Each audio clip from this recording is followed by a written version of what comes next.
Good morning from Lady Liberty over here, but instead of being in New York, we are in Paris. So bonjour from Paris. Today, we have one day to visit the whole city, or to get as much in as possible. So the plan is to visit 7 arrondissements, which are the districts here in town. The whole city's sectioned out into 20 arrondissements, and they kind of spiral out. So currently we're in 15, and we're going to try to hit 7 before the end of the day. We're going to go to 5 famous French places, or famous places in Paris, one of which will be the Eiffel Tower a little bit later. And then we're going to try to find 3 places, or 3 famous French foods while we're on the move today. So join along with us if you want to see what it's like to take a day in Paris. To start off our adventures for the day, we left Lady Liberty and headed down to Parc André Citron, which is a park located in the 15th arrondissement. Hi everybody, so we're coming to you from Parc André Citron? Citron. And we're gonna do attraction number 1, which is the hot air balloon. Will's never done a hot air balloon before, so we are very, very excited. So the balloon is called the Balloon de Paris Generale. It's tethered, probably couldn't see it, by a cable in the middle of the park, and you can just walk up at any time. It goes like every 15 or 20 minutes, and it takes you to 150 meters, which is like 450 feet, give or take a few here or there. Not a big fan of heights, so we'll see how this goes, but we saw it on the map and it looked like fun, so something to do.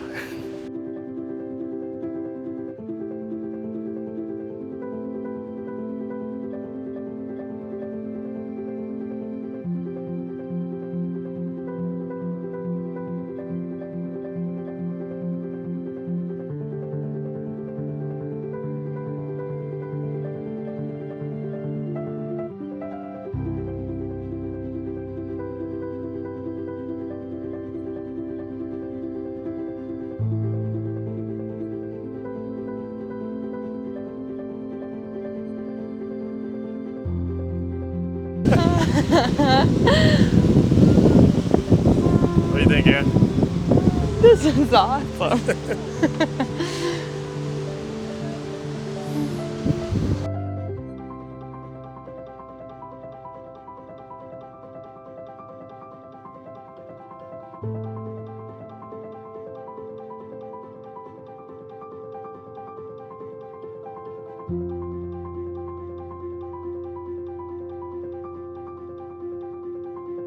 Oh, Aaron, look at the Eiffel Tower.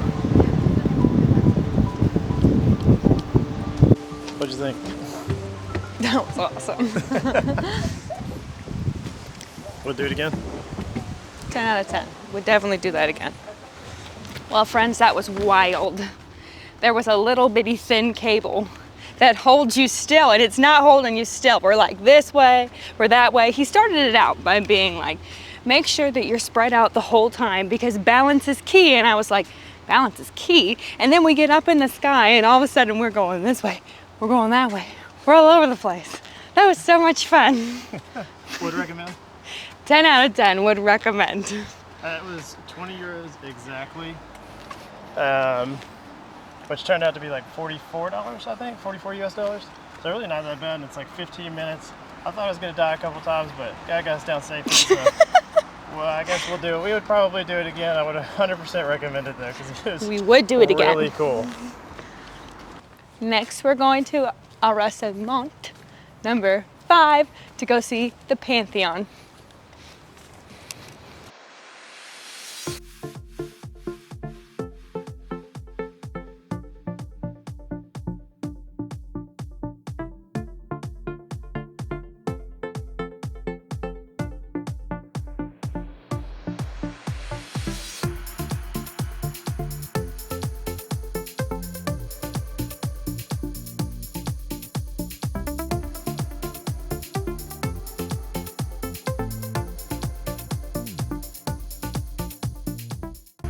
Our next stop is the Pantheon in the 5th district.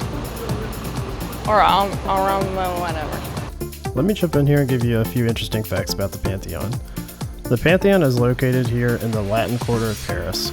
It was completed in the late 18th century and was originally intended to be a church that was dedicated to Saint Genevieve, but later has become a mausoleum for French citizens. People who have had burials here include Victor Hugo, Marie Curie, and Alex Dumas.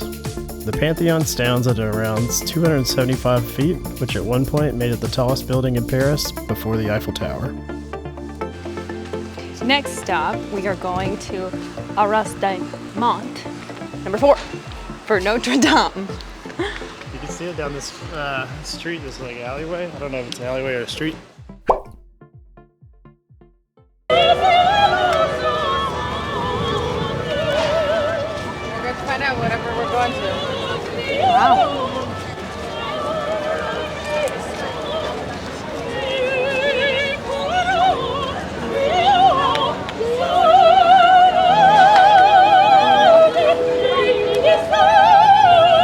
Alright, so we're here in the 4th Arras de Mont at the Cathedral of Notre Dame, which means Our Lady of Paris. Unfortunately, there was a fire in 2019, so this is as close as we can get, but it is set to open in December of 2024 for all of you who want to come and see this beautiful monument. It's really interesting. This place was built in 1160, I believe, 1154. I'll have to check my Wikipedia facts. I'll put it on the screen. But it's amazing. I've never seen a church this big. There's so many people. When it opens back up, it'd be awesome to come here. This whole town is just very picturesque, especially with the people that are singing opera. After taking in the views of Notre Dame, we took a quick stroll down the street here to go to another cathedral called Saint Chappelle, which is a UNESCO World Heritage Site. Alright, so we're leaving the island where Notre Dame and Saint Chappelle was. I'm not 100% sure how I boogered that one up, but I thought it was free and it's not, and there's time slots that you have to go find, pay for, and talk to, but... And since we're doing this 24-hour challenge, we don't really have time to wait around for a time slot, so on to the next. Yeah, we had a couple tell us about it when we were traveling through Arizona, and they said that you really should go, so... Again, I thought it was free. If you look it up, maybe I'll throw some pictures in there. You should definitely check it out. It's very pretty from the outside.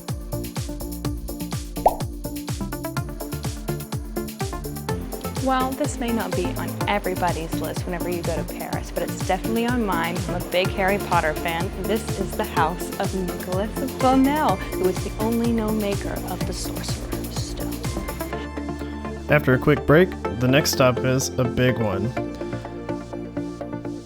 Heading towards the first Arras de Mont, we are coming to visit the Louvre. The Louvre is the world's largest art museum, covering around 73,000 square feet and containing over 38,000 works of art, which include the Winged Viceroy of Samothrace and the Mona Lisa.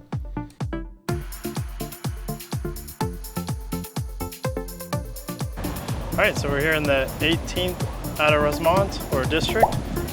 We just went to the Basilica du Secours, which is a French, I guess it's a cathedral, I don't know. We'll probably add some when it was built and stuff in here. Alright, let me interject my past self here. I think I might have been a little bit tired. The Basilica du Sacre-Coeur was built in 1919 and symbolizes the national penance and desire for peace. The basilica was built in Montmartre, which is the highest point in the city, and gives it great views around the town. This also helps show off the basilica's famous, rich white domes. The basilica is one of the most visited attractions in Paris, which makes it an ideal for anyone's itinerary visiting the town. But now time to kick it back to my past self. See y'all. But it's free for anybody that wants to go. They just check your bags, and once you're inside, you can walk all the way around. You can put candles out, which are 10 euros a piece, and it's absolutely magnificent. You should 100% go if you come here, being it's free. There is a boatload of people here, so we're kind of standing to the side away because there's just so many people. And then once you get through the cathedral, if you go down to the left and under, I believe it's like €5, you can go to the top, which we didn't do because the ticket lady wasn't there, even though it said it was open. I don't know if she just took a smoke break or what, but 100% would recommend. All right, continuing the food tour. We've got a Nutella crepe. So crepe's kind of like a pancake, and then they put Nutella in it and then put it on the grill. We watched him make it, so we're very, very excited about this one. So I'm gonna dive in. Oh yeah, that's good. All right, well, turns out we were lied to. Just be warned that if you want to cut to the cathedral up here in Montmartre, there's a ton of stairs. And not only do you have to go up the stairs, you have to go back down, which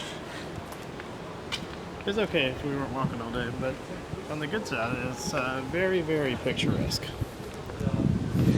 There was a funicular though, which is like a train that goes up and down that you could take, but that costs money and Will doesn't like to spend money. So, stairs we go. Need to burn off the crepe we just ate. Well, while we were burning off that crepe, we just saw something in Montmartre that we just couldn't ignore.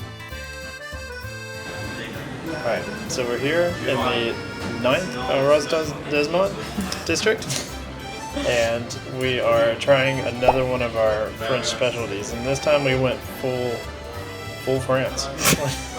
We have a giant cheeseboard, wine for the both of us, fresh bread, and escargot.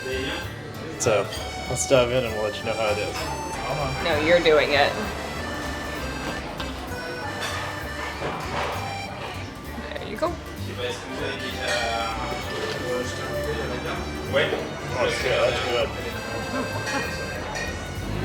This blue cheese is super good. I don't know what the rest of it is, but I'm putting some on the bread. I'll let you know. What about the wine? The wine is delicious. Okay, so after we got done eating, or during we were eating, we had to take a quick evacuation because it just started monsooning out. Pouring the rain. We had to call an Uber and everything, which we don't like to do. We normally like to use public transportation. But we had to call an Uber because we have to make it to a tour that we scheduled in our last arrondissement of the day, which is going to be probably the most famous thing you think about for us. So, Will didn't say it. We're in arrondissement / district number 1 because it has the most iconic monument to France in it, which is the Eiffel Tower. It's not number 1. It is number 1. It's 7. Oh God, it's not number 1. I take it back. I thought I knew, but I didn't know. Hello, party people. As you can see, the rain has found us yet again. Next on our list, next and final actually, we are going to be going to the top of the Eiffel Tower. Yay! So we're meeting our tour guide outside of this lovely little cafe across the street. So after meeting up with our tour group, we started the process of heading up the tower, which, Aaron, how far is that supposed to be? How many steps, Aaron? You said 3 to 5 minutes. Yeah, so that 3 to 5 minutes was actually 675 steps to the second level here. But even after all those steps, we wouldn't let a little rain bring us down. So we just had the best tour and learned some really fun facts about the Eiffel Tower that we thought we would share. Alright, so one of the fun facts that we learned is the Eiffel Tower used to be the tallest building in the world. It was beaten out by the Chrysler Building in America, so the people that were in charge of the Eiffel Tower at the time put a 5-meter or 15-foot pole on the top of it, which made it, again, the tallest building in the world. But then America decided to respond with the Empire State Building, which is now the tallest building in the world. Right? No. No, but it is taller than this building. It was, and they built it in 100 days, the Empire State Building. This took 2 years, 2 months, 5 days. And we also learned about some crazy lady in California that apparently married at the tower, which is something that the city allowed her to do. She flew all the way here, said that she was in love with the tower, and then the city was like, okay, you can marry the tower. So then she married the tower, and they stayed married happily for 10 years, and then somebody else said something about loving the tower, so then she got all jealous, and the rumor is that they got divorced, and she married the Statue of Liberty. Crazy. So we're finishing our tour up of Paris of the day, and that's where we started over there this morning at the Statue of Liberty. Statue of Liberty. We've seen a lot, done a lot today, and we're ended it with one more food review in Paris, our last French cuisine. Macaroons on the top of the Eiffel Tower. Cheers. Thanks for watching. Well, we hope you enjoyed this week's video. As a final tally, we ended up covering 8 arrondissements. That word never gets any easier to say. We saw 5 famous French places to go and had 3 famous French dishes. All in all, I think we ended up totaling about 22 miles on foot and a couple more between the train and the car ride afterwards. Thanks for watching. Me cheating. I made a new hole. But the thing is, see, she's been so impaled that, like, oh, here she comes. Okay. Come on. Okay, here we go. Here we go. Here we go. Come on. Get out of there. I performed a miracle.